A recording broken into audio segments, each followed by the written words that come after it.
Bon, dans gluten, il y a glu, mais il y a ten aussi. Alors, glu, ouais, glu, c'est la glu, c'est la colle. Mais ten, je sais pas ce que c'est ten. Oh, puis si tu sais ce que c'est ten, bah, mets-les dans les commentaires. Hein. Ouais. Non, parce qu'elle cherche toujours quand même. Hein.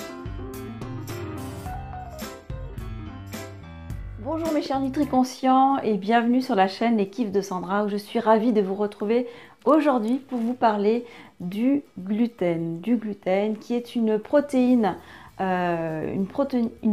contenue dans le blé, dans l'avoine, dans l'orge, dans le kamut, dans l'épeautre et le petit épeautre et dans le seigle aussi.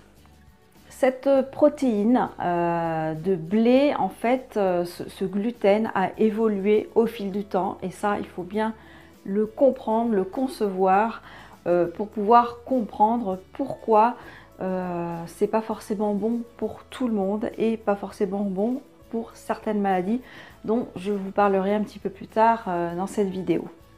Donc il faut savoir que, par exemple, prenons le blé. Le blé, on l'a beaucoup transformé, on l'a beaucoup hybridé en quelque sorte. Avant, le blé poussait dans les champs et certains adultes de maintenant pourront se reconnaître dans ce que je vais dire. Les enfants allaient jouer dans le blé, ils se cachaient dans le blé, dans les champs de blé plus exactement.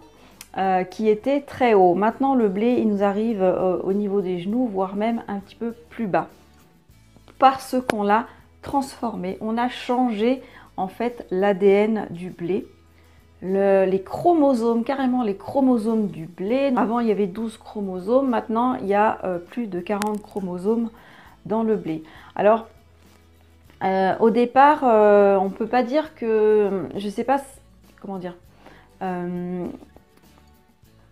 On ne peut pas en vouloir aux producteurs de blé, aux paysans qui ont changé, ont accepté de changer tout ça parce que du blé qui monte haut, selon les intempéries, on pouvait parfois perdre tout son blé, toute sa production, parce que comme il arrivait haut, quand il y avait des orages, des tempêtes, des vents et que le blé se retrouvait tout à plat, bref, enfin, la production était fichue ou quasiment fichue. Donc ça a été quand même un avantage pour eux d'accepter ce blé hybridé, entre guillemets, pour avoir une production, pour avoir plus de chances d'avoir une belle production à vendre. Ils n'ont pas du tout pensé qu'on allait changer l'ADN et que ça allait apporter des problèmes au niveau de la santé des gens. Non, évidemment, c'était pas voulu, c'était pas fait exprès. Mais maintenant, avec le recul, on peut s'apercevoir de tout ça et il y a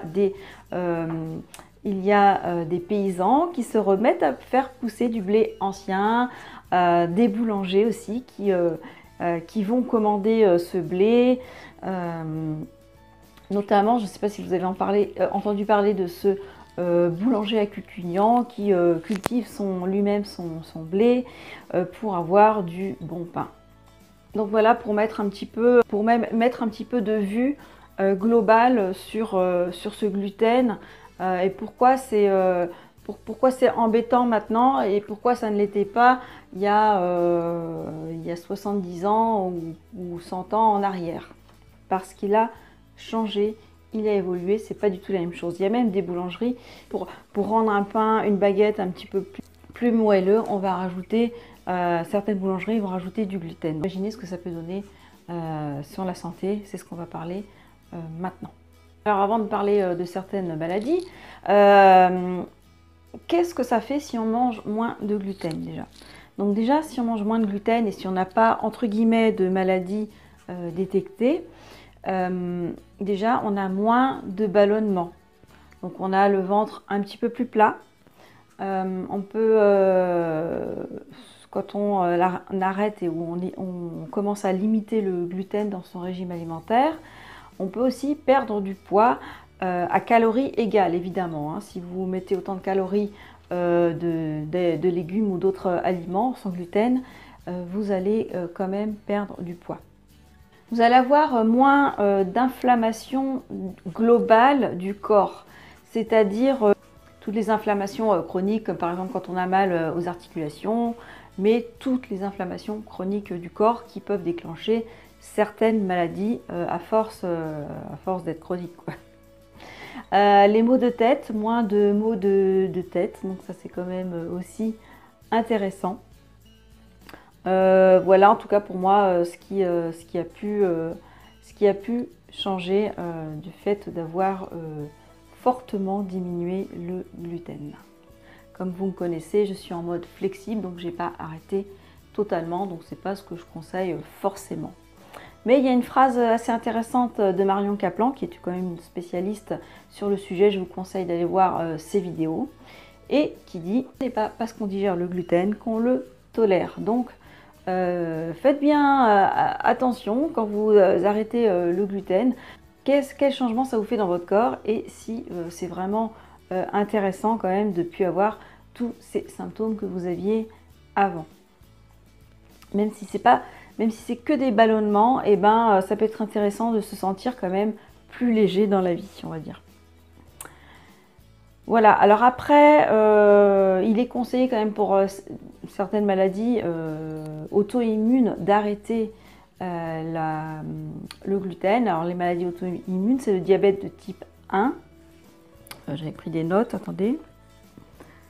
Oui, la polyarthrite rhumatoïde, bon, tout ce qui est arthrite, arthrose, la sclérose en plaques.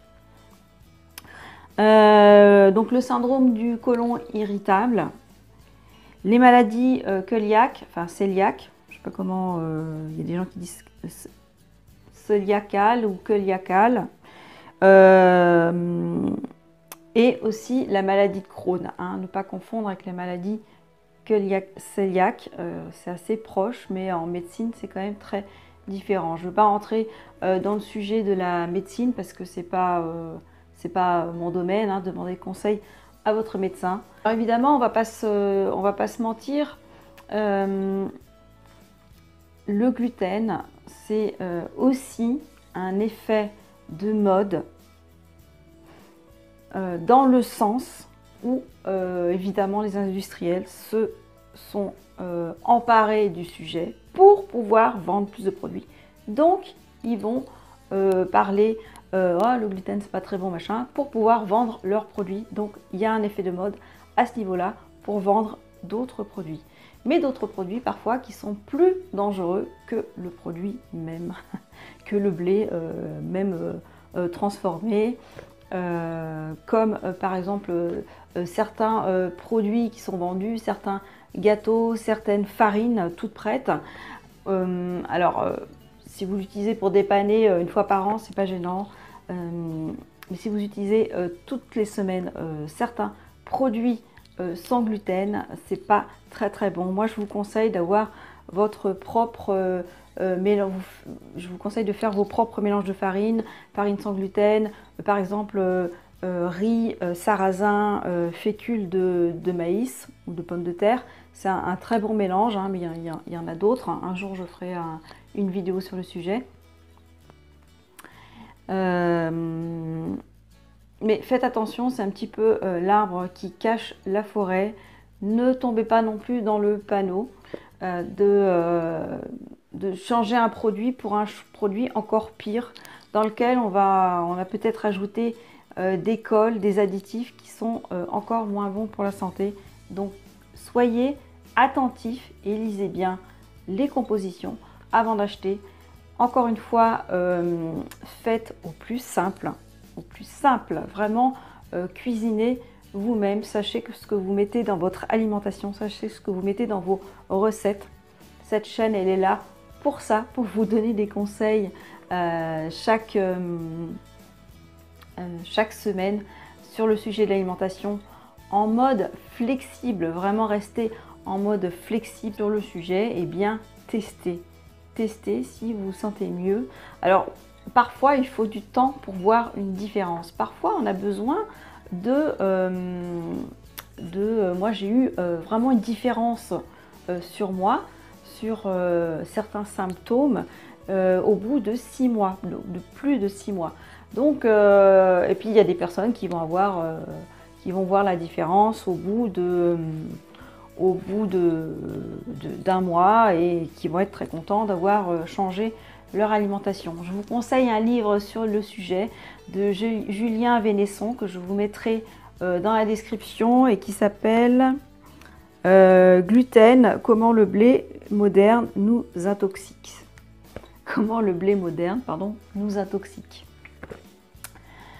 Donc voilà, j'espère que cette vidéo vous a plu. Si vous avez des questions, eh bien posez-les-moi dans les commentaires. C'est fait pour ça. Partagez la vidéo si vous pensez qu'elle peut servir à d'autres personnes d'avoir un éclairage sur le sujet. Et pensez à la liker et à vous abonner aussi sur ma chaîne YouTube. Ça me ferait aussi plaisir. Je vous souhaite une magnifique semaine et je vous dis, où il y a le soleil qui arrive.